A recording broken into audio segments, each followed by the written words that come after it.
returned home from America and I was looking for a job, and then suddenly I was called up for interview to be the principal, the head of college of a famous London art college.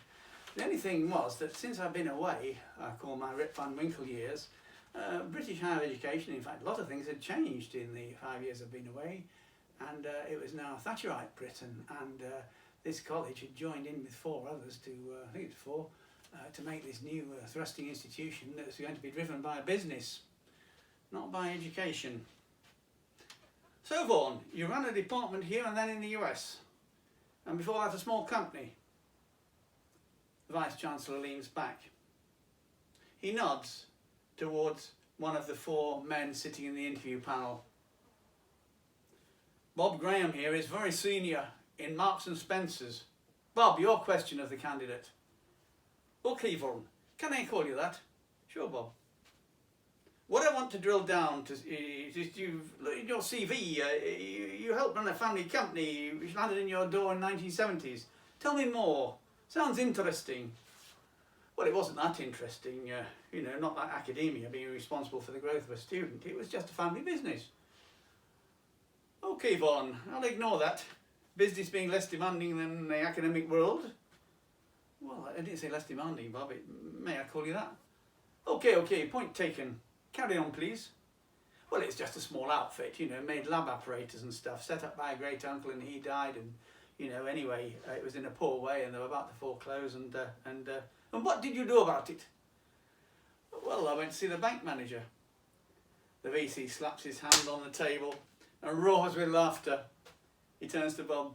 Carry on, Bob. Will do, Douglas. So what did the manager say? Well, he told me to write a business plan. 1 sheet of paper, he had to write down what the business was doing now, the second one what it should be doing to make money, and the third one how to get from first to second. And that was it?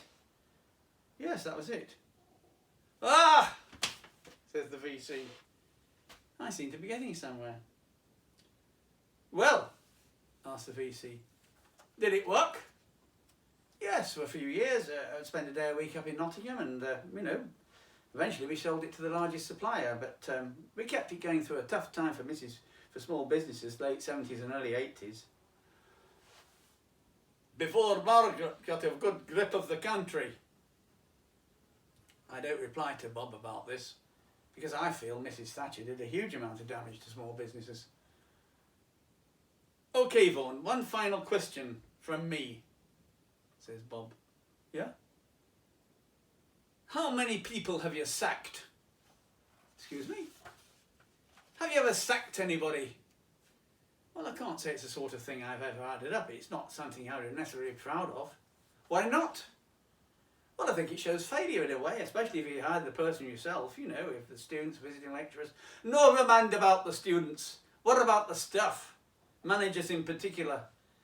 Did you sack the manager of the company your family inherited? Unfortunately, yes, and the sales manager and some others in academic life, part-time lecturers, and thank you. And could you do it again? Well, if I had to, I mean, depends why and where. The VC leans forward. Here, bloody here. Let's get to the point, Vaughan. My heads of college need to identify pretty quickly with those who don't contribute to the success of their college, and therefore the institution as a whole, and sack them. And if they don't, I will not hesitate to sack that head of the college, who I think is dragging his or her feet. I do not want to be surrounded by non-contributors. How do you feel about that? There were 4 men at this desk, 2 of whom, sitting either side of the Vice-Chancellor, have said nothing throughout the whole interview. I understand you would only want people right next to you, Vice-Chancellor, who are clearly contributing. Marks and Spencer man turns his head downwards and smiles slyly to himself. Perhaps he's the only one to pick up what I've just said. But wait! The VC turns to the Director of Human Resources. In a stagey way, he raises eyebrows at him. Seems another contribution is about to be made. Ah, yeah, Professor Grills. Do you have any questions for this interview panel? Well, Well, only if I was offered the post. When would you want my answer by? Vice-Chancellor looks at me. I don't like those who hedge their bets. That question comes across as a little devious to me. I'm a bit taken aback by this remark. It's rather rude. HR man tries to step in, smooth things over. Do you have any more questions, Professor Grills? I cannot help myself. To hell with it, here goes. This and the other art schools making up this institution now was previously under the Inner London Education Authority. Yeah. And the principal of each college was responsible for the academic as well as the managing the college, managerial leadership. The VC senses a challenge. He takes over. What are you asking?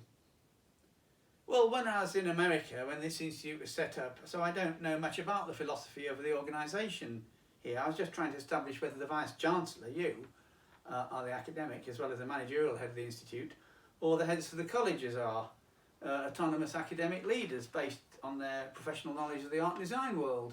Each of them, I assume. Carry on, scowls the VC. Well, I'm sorry for not being clear. I'll just try and put it more simply, a bit crudely. Is the role of the Vice-Chancellor equivalent here to that of a traditional Vice-Chancellor, you know, responsible for the academic and the managerial leadership of the university? Or is it more that of like a chief education officer in a local authority who would only intervene if something disastrous happened? You know, the way things were before. You joined all these colleges into this one institution. Marks and Spencer Bob is bobbing from me to the VC and back as though he's watching an exciting tennis tournament. I, as Vice-Chancellor, lead firmly here. Academically, managerially, you name it. Okay, so as they are all art and design colleges making up the institute, what is your own professional art and design experience? I do not have any. I do not need any. I have substantial leadership experience. Okay, but how can you lead 4 or 5, or is it 5 college heads? One for this job, each of whom will have their own ideas for where their college should go, without being experienced and qualified in art and design yourself. Who will be responsible for the university adding up to more than the sum total of its parts? It can't be the Vice-Chancellor if the Vice-Chancellor is not an academic person. Art and design academic, can it? I'm not trying to be personal. The VC looks red. I do not like your tone. What is your real agenda here? Well, I don't have an agenda. You asked me if I had any questions, or rather he did. You know, it's simply I take this position seriously and the answers will help me decide whether or not to accept, assuming, of course, I was offered the post. Well, it will not be necessary to answer that, Vaughan. Because in view of what you have just said, and your general attitude, you will not be offered this post. The VC leans back grimacing. Now clearly nonplussed Marks and Spencer man continues to look at me, and the VC backwards and forwards. HR man gets up, eyes ready to pop, round the table and escorts me to the door. The governor remains seated, silent, non-contradicting. He said nothing all through the interview. Is he stuffed? He would not be the only one if I were offered this job and accepted it.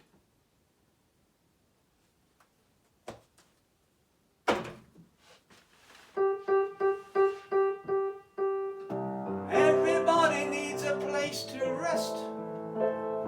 Everybody wants to have a home. Don't make no difference what nobody says. Ain't nobody like to be alone. Everybody's got a hungry heart. Everybody's got a hungry heart. Lay down your money and you play your part. Everybody's got a hungry heart.